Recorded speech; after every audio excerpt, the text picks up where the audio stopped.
Today, we're going to be talking about finding your why and why that's important. Why? I'm going to start off with a little backstory, but bear with me. I think there's some interesting connections there, and it's going to serve as a format for you to be able to do the same thing in your life with your own interests and experiences.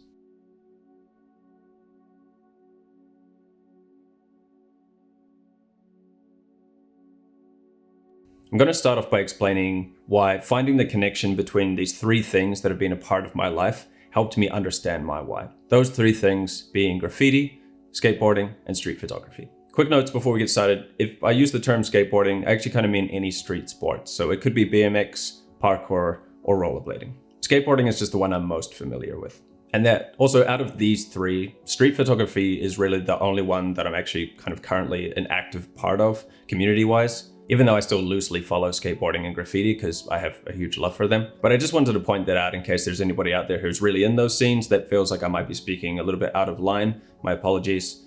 But yeah, I'm just gonna go from my experiences anyhow. So without further ado, let's start to get into some of these connections between graffiti, skateboarding, and street photography.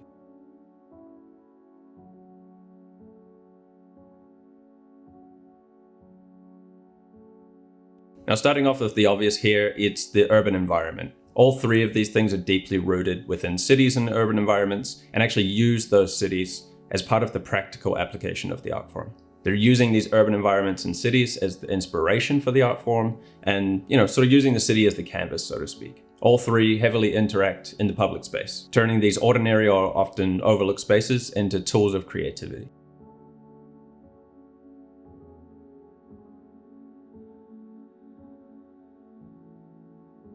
Obviously, all three are an expression of creativity. Whether it's through movement or art or capturing moments, they're all expressions of creativity.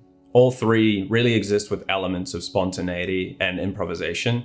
Obviously, graffiti artists have to work quite quick and under pressure. Skateboarders can really react to their surroundings. And street photographers just need to be sharp and quick when it comes to capturing candid moments on the street.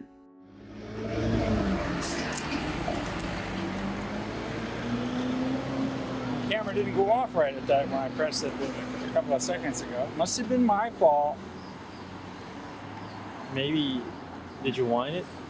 Yeah, I thought I did. Well, yeah, but it might not have wound it enough. Yeah.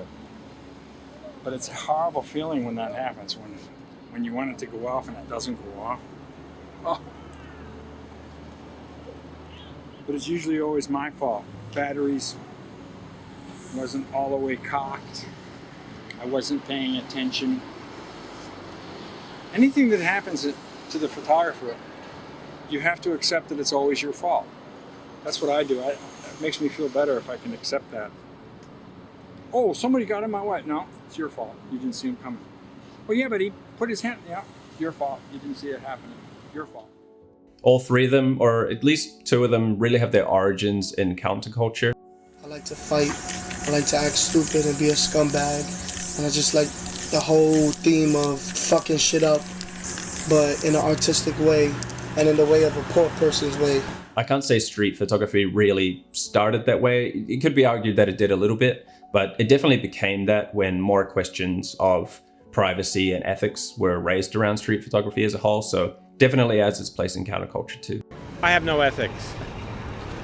I mean, I know anyone who gives you ethics, I mean, come on, give me a break. And because of this, they're often challenging mainstream norms and then go on and represent alternative lifestyles.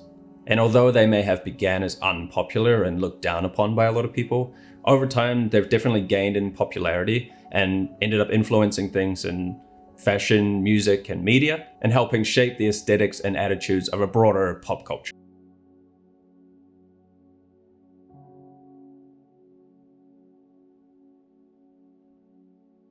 So there's a quick brief on the parallels that I was able to draw between these three interests that have been a part of my life or are currently part of my life. Now, why is this important? Like, why was I doing this? And why do I think it's interesting? And more importantly, why do I think it helped me and hopefully will help you? Well, cross-analyzing these three activities has kind of made me realize that I've actually been doing the same thing all along. Well, it's Groundhog Day. Again? It's helped me understand what I'm attracted to, and then that allows me to ask the question, well, why? And that why is exactly what we're here trying to discover today. And as a side note, cross-analyzing is a totally underrated tool that I use all the time because I really think it helps with cross-learning. And when I finally discovered it and actually really utilized it, I honestly feel like I gained like another sense. I see dead people.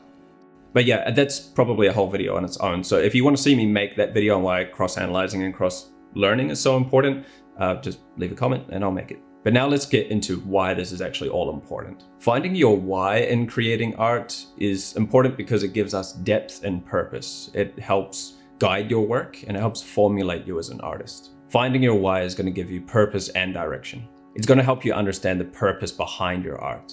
And this purpose gives your work focus. It's going to guide decisions on things like themes, techniques, and mediums that you use. And it's going to make your creative process more intentional and meaningful.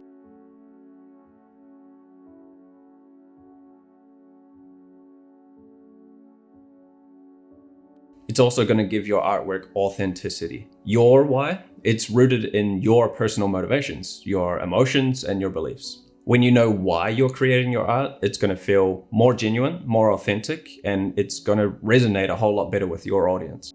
Street art is just such a visible medium where you can reach so many people, and I don't want to use that for just straight up irreverent uselessness and crap. Like, I'm past the just do it just to do it stage, you know? Like, if I'm gonna do it, I want it to be meaningful. I want it to, you know, have some substance. Finding your why is also going to give you a sustained motivation. As you know, creative blocks are pretty common, so connecting to that underlying purpose is really going to help you stay motivated. That why is going to provide direction to push through challenges and keep creating, even when that external validation is lacking. All right, just do what the fuck you want to do and hopefully people respond to it. Another thing it's going to give you, and potentially the most important of this entire list, is personal growth. As you explore your motivations for creating, you often find out more about yourself, your values, your passions, and your perspectives. This self-awareness, it's going to fuel your personal growth and your artistic growth, which is only going to improve your work over time.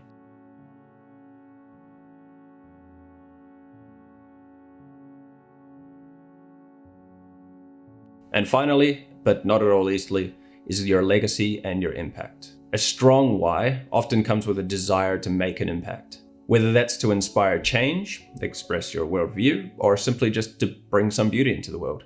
Understanding your purpose can help you shape the legacy that your art leaves behind. When they are no longer here, and when those newspapers and those stories which never hold, which they dissipate in time, sure, the work will speak for itself. And all of that bullshit and all of the lies and all of the ideas about who I was, like, it won't matter because all that'll stand is just a bunch of all the work that I did. Ultimately, your why becomes the compass that sort of guides your creative path. It's going to ensure that your art isn't just an output, but it's a reflection of your honest self and your relationship with the world. So there we have it. I think we covered pretty well why it's important to find your why.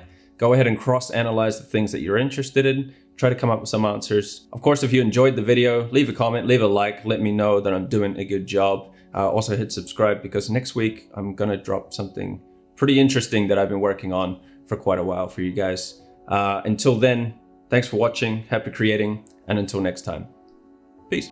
Now, I would say that this openness, this being in the world, this referring to the world, to objects in the world, what I would like to call self-transcendence, this is disappearing as soon as you project a human being into a lower dimension than its own dimension.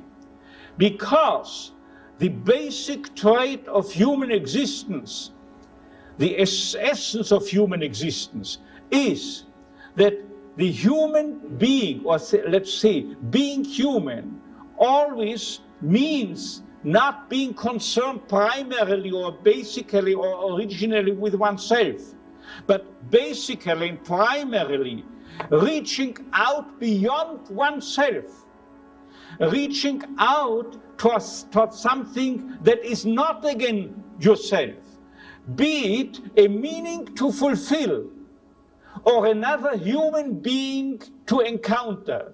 Or in other words, being human is best actualized if you are serving a cause higher than yourself or loving a person other than yourself.